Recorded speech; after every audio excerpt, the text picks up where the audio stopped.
जय श्री राम भक्तों। राम मंगल भवन अमंगल हारी रामा, राम द्रवोषु दशरथि अजिर बिहारी सिया रामा। राय राम राखन हित लागे, बहुत उपाय किए छल त्यागे। लखई राम रुक रहत न जाने, धर्म धुरंधर धीर सयाने। राजा ने इस प्रकार से रामचंद्र जी को रखने के लिए छल छोड़कर बहुत से उपाय किए, पर जब उन्होंने धर्म धुरंधर धीर और बुद्धिमान श्री राम जी का रुख देख लिया और वे रहते हुए न जान पड़े, तब निपसिए लायुर लीने, अतिहित बहुत भात सिक दीने। कह बन के दुख दुस सुनाए, सास ससुर पित सुख समझाए। तब राजा ने सीता जी को हृदय से लगा लिया है और बड़े प्रेम से बहुत प्रकार की शिक्षा दी। बन के दुख कहकर सुनाए, फिर सास ससुर तथा पिता के पास रहने के सुखों को समझाया। सिय मन राम चरण अनुरागा, घर न सुगम बिन विषम न लागा। और सब सिय समुझाई, कह कह विपन विपत्ति अधिकाई। परंतु सीता जी का मन श्री राम जी के चरणों में अनुरक्त था, इसलिए उन्होंने घर अच्छा नहीं लगा और न वन भयानक लगा। फिर और सब लोगों ने भी वन में विपत्तियों की अधिकता बात बताकर सीता जी को समझाया है। सच बिनार गुर नार सयानी, सहित स्नेह कहे मृदुवानी। तुम कहो तो नक्तीन बनवासु, करो जो कहे सुसर गुर सासु।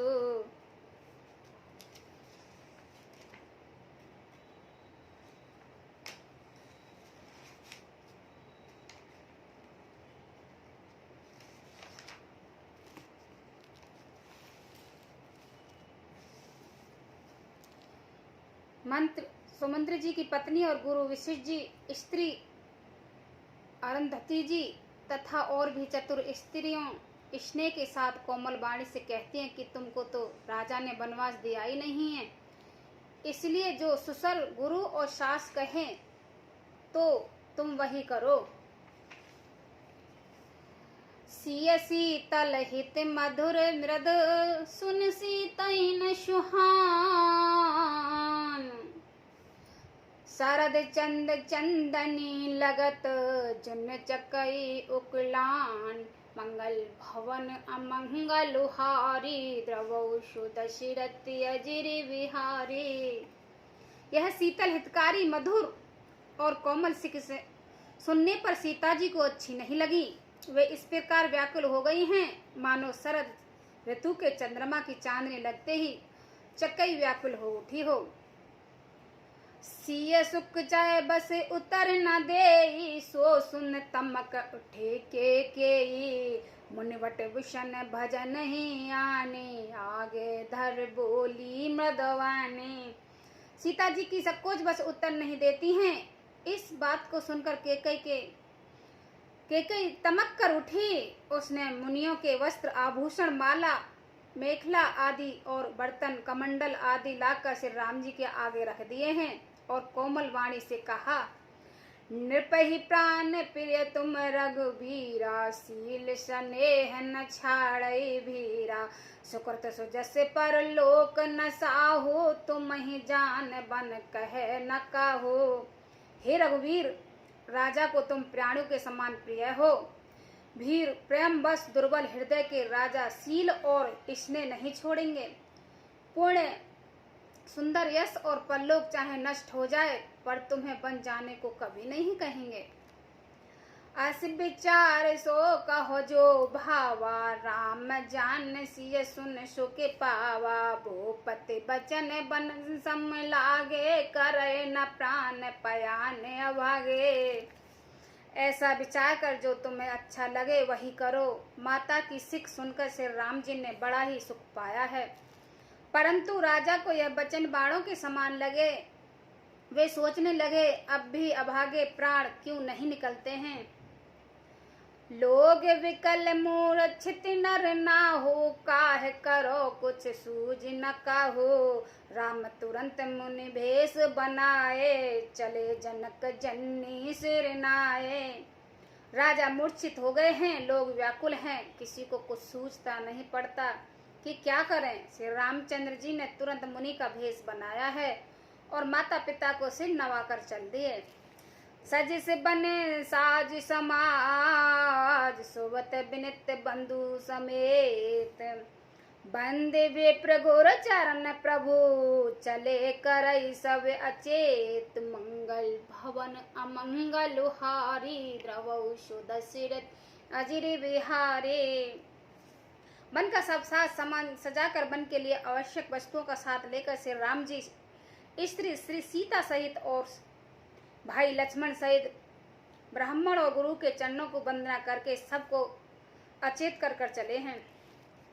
निक से विशिष्ट द्वार भय ठाड़े, देख लोग बृहदे वही दाड़े। कह प्रिय बचन सकल सुम जाए, विप्र बंद रघुवीर बुलाए। राजमहल से निकलकर श्री राम जी विशर जी के दरबार पर जा खड़े हुए हैं और देखा कि सच लोग सब लोग ब्रह की अग्नि में जल रहे हैं। उन्हें प्रिय वचन कहकर सबको समझाया है। फिर श्री रामचंद्र जी ने ब्राह्मणों की मंडली को बुलाया है।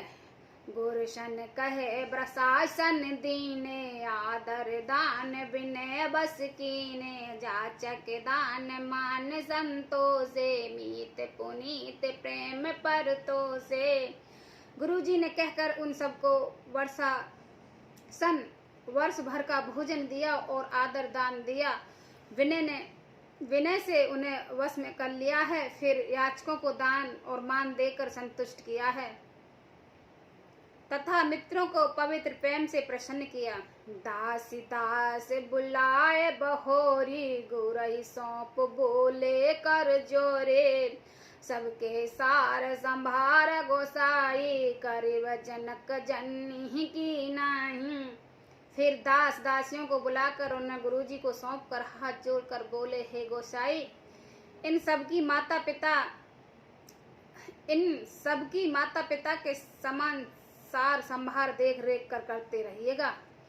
बार ही बार जोर जोगे पानी, कहत राम सब सन मृदवानी। सोई सब भात मोर हितकारी, जेते रहे भुआल सुकारी। श्री रामचंद्र जी ने बार बार दोनों हाथ जोड़कर सबसे कोमल वाणी कहते हैं कि मेरा सब प्रकार से हितकारी मित्र वही होगा जिससे चेष्टा से महाराज सुखी रहें, जिसकी चेष्टा से महाराज सुखी रहें।